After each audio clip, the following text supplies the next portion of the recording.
With me now is Ana Paula Marquez, the executive board member of EDP, and today we're going to talk a bit about emerging technologies and sort of where we see the future heading in terms of the energy transition. So Ana Paula, great to have you here. Just to sort of briefly kick us off, can you talk a little bit about some of the work EDP is doing in the emerging technology spaces, and maybe give us an example of 2 or 3 technologies that you find particularly exciting or interesting or promising that you're working on in the coming years?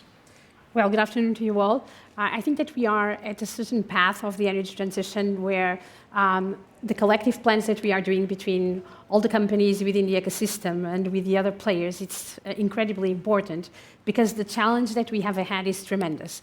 If you look at the International Energy Agency statistics, we will need to triple down what we need to do in renewables. We will have up to 2030, in 2050, we'll have to have 50% of our demand coming from electricity. So the task at hand is huge. In terms of EDP, we are stepping up to that challenge. And in our case, we are investing 25 billion euros up to 2026 in a different mix of technologies to really guarantee that we are leading that energy transition.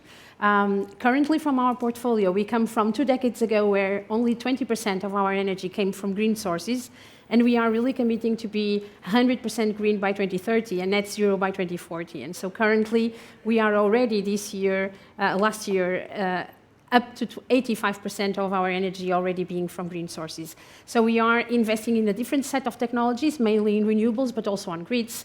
And in renewables, investing and leveraging in our current infrastructure from solar to wind, to floating wind and floating solar, and also investing in a combination of technologies in terms of storage, in terms of hydrogen, and also, in our case, using a lot the connection points that we already have to really guarantee that we are developing hybrids into those technologies also. Yeah, it's very interesting. I think it's very wide-ranging. In terms of looking at investing in new technologies, what are the sort of criteria that you look at in trying to sort of see how things are developing over the coming years in terms of how EDP is approaching that from a strategic perspective? I think it's interesting because currently we talk a lot about new technologies coming in, yeah. But even if we discuss it in the IEA report, what we see is that 70% of the emissions, cut of the emissions, are already going to come from technologies that we already know. And so we need focus, we need to accelerate, and we need to do it at scale with technologies that we already are aware that they exist. So in our case, what we do is look at the combination of these type of technologies in our portfolio that we already currently have, and really guarantee that we are investing in those technologies in the different regions. In our case, we are present now in 29 markets in several different continents, and what we look is really to guarantee that that investment based in investment criteria and clear economics, that we do that in the technologies that we have all across the different regions. So in our case, we have a very significant investment in Europe, in the US, and also in the APAC region. And in our portfolio, of course, we are investing significantly in wind, in solar, but also, as I've mentioned, in a combination of technologies in terms of the hybrid projects that we have, and also in new technologies such as hydrogen and storage. So sort of thinking about taking a step back, I think in the last 5 to 10 years, a lot of the thinking about new technologies has been just sort of scoping out and proving their general value. And now, as you mentioned, now the question is, how do we go from that sort of very highly experimental phase to a more scaling phase? How has that sort of changed how a company like EDP is thinking about the technological space, moving from the sort of basic research and prototyping to scaling? Yeah, we do a combination of both. That is like we work in terms of our lines of business, very focused in guaranteeing that a significant part of our investment goes to those technologies that we are already deploying, but that we need really to scale up and come to the market faster and with a higher deployment. And there are still a lot of bottlenecks that we have in coming up with those technologies in terms of the market. So in our case, the big chunk of the investment will go into the renewables business, and in that part, we are focusing a lot, as I've mentioned, in solar, in wind, and in the hybrid projects. But we also have a significant part of the investment in terms of networks, and then we have our branch in terms of innovation and R&D, that we also dedicate resources. In our case, in terms of innovation, is around 1 billion euros up to 2026 that we use into deploying these new technologies. In the case of EDP, what we do is we work across 7 innovation domains where we work through 3 innovation channels. The internal development, where we look into our R&D and really develop those technologies in partnership. The second one is in terms of the open ecosystem, where we work with other companies, with academia, and we also have a CVC branch where we also experiment through new technologies through our CVC branch. And you mentioned bottlenecks. Sort of where do you find the biggest challenges in moving forward with this are? What are the bottlenecks that are going to be needed to sort of be ironed out in this deployment phase going to be from your perspective? I would say that today when we look at this deployment, the conflict that we had between Russia and Ukraine, the invasion of Ukraine, we see that brought up again at the worldwide level the importance of security of supply and reliability of our energy system. And so what we see in terms of the system as a whole, we want to have clean energy, we want to have affordable energy, and at the same time, we really want to ensure security of supply. Mm-hmm. And so to do that, we really need to develop green energy at scale. And we've seen that to reduce our dependency in terms of fossil fuels, it's the better way to really guarantee that independence. Of course, we might have different opinions in the pace that we need to have, that we need to pursue in terms of the bumps that we have ahead. But clearly, today, it's incontestable that the way forward is really based on clean energy. What we see as the main bottlenecks, perhaps I would highlight 4. The first one is probably the predictability that we have and previsibility in terms of the regulatory and legislative systems. It's really important because investment will be required at scale. We are talking about $4.5 trillion that will be required. And we really need to guarantee that to do that, we have visibility in terms of the investment. We cannot be changing regulation or legislation all the time to have ad hoc measures in terms of the market, as we have seen over the last 2 years, because that will be an impediment to players within the sector to commit to the right investment. The second one, I would say, that is acceptability with local populations. We suffer today from not in my backyard syndrome, many times also because as a sector, we really need to work together with those local populations to really make them understand the benefits.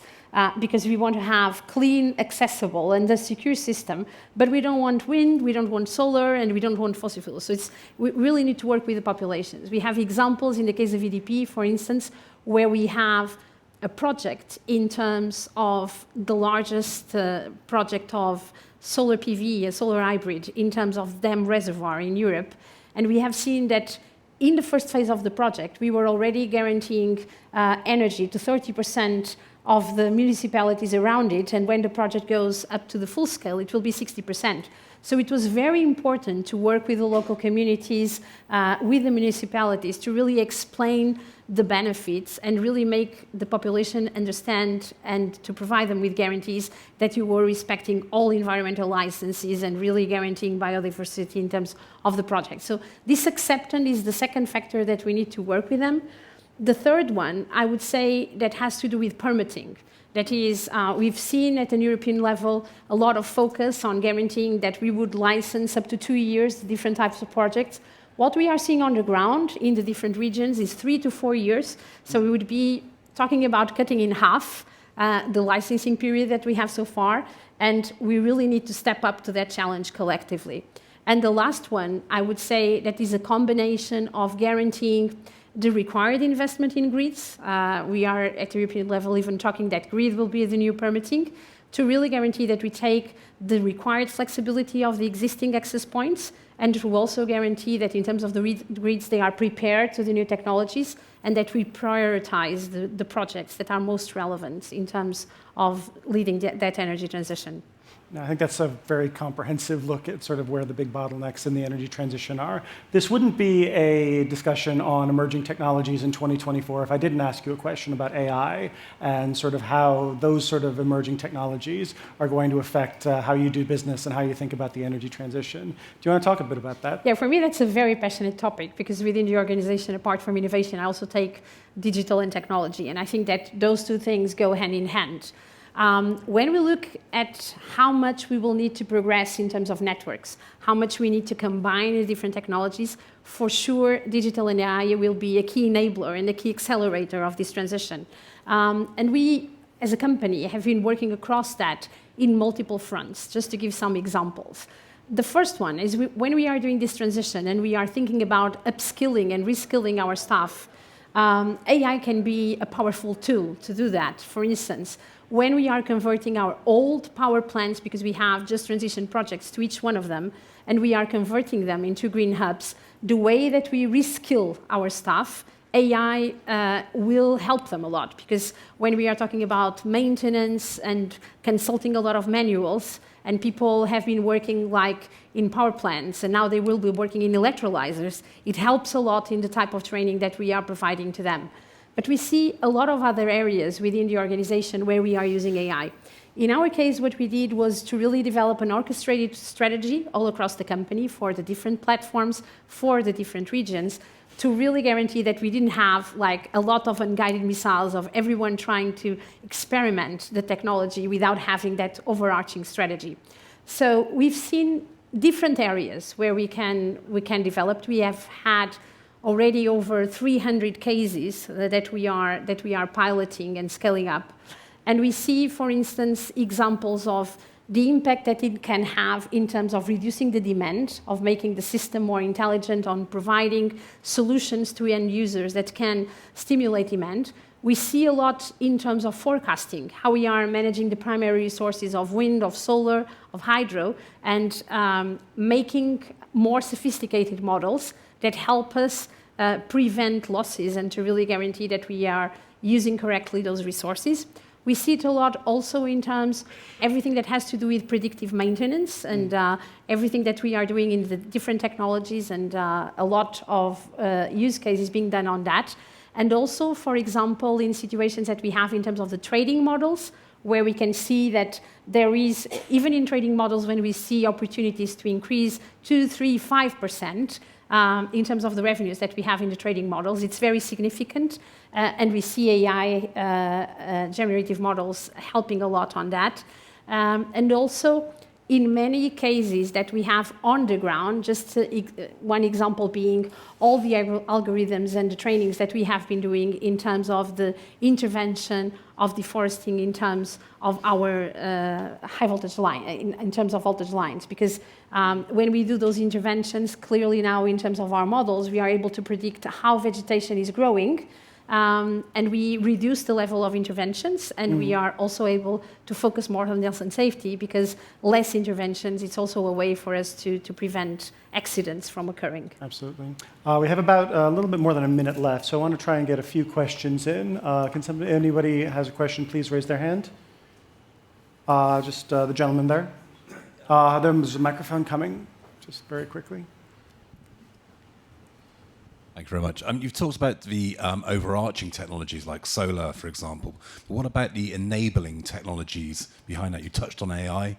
Are there other enabling technologies which get these emerging technologies to where they need to be?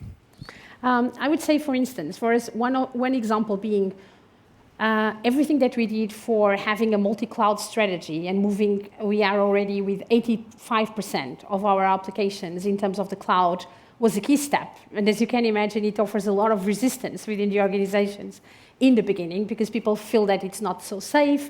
But the fact is that being able already to move 85% of applications to the cloud, and we are aiming to move 100%, and being able to establish strategic partnerships with the players of a multi-cloud strategy was also important for us to the development of some of the technologies that we have. So today, when we are working on field management operations, either if we are talking about our commercial line of business, our networks, or our renewable business, there is significant pieces of the technology that work as accelerators and as enablers of what we are doing on the ground. And especially when you are managing different lines of businesses, people within the business sometimes don't see the transversal opportunities that we have, but we have seen that to have that common vision all across the different business helped us a lot to progress and move forward at speed in certain areas. Thank you very much. I'm afraid we're out of time, but Ana Paula and I will be around for a bit longer if you have any more questions. It just remains for me to thank Ana Paula for what was a very interesting conversation covering a wide range of questions around technology, distribution, AI, business models, and what the future of the energy transition might look like. Thanks so much. Thank you.